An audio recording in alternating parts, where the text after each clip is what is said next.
Local job keeps scheduling group interviews, but never hires anyone.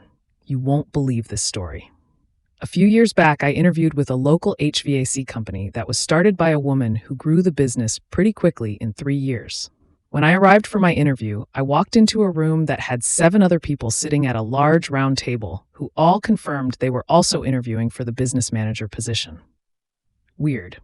The owner walked in, introduced themselves, and asked us to introduce ourselves one by one and explain why each one of us was the best suited person for the job. After that was awkwardly out of the way, she began to explain how she started the company and what working for her would be like. I will never forget how arrogantly she described her success story for 15 minutes straight. As soon as a bathroom break was called, I walked out. Flash forward a couple years later, I recently attended a neighborhood Christmas party and struck up a conversation with a person who just moved to my area. They described how brutal the job market is and how the interview process here was like nothing that they had ever seen before. I mentioned the craziest job interview I ever had, and their jaw dropped. They too had recently interviewed for the same company and found the experience appalling.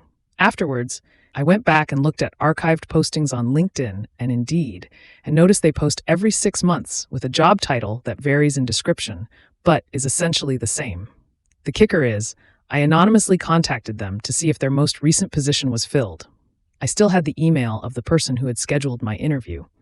And lo and behold, the person who responded to me was the same person that had scheduled my interview and responded that they were still looking. I did more digging on Facebook and found out the owner has a pattern of posting bogus job interviews just to see how many qualified people will actually apply, but she never hires anyone because she runs the business with her own family members. I wish only the worst for her in 2026. Edited for grammar, punctuation. Hit subscribe for daily Reddit drama. What do you think? Comment below.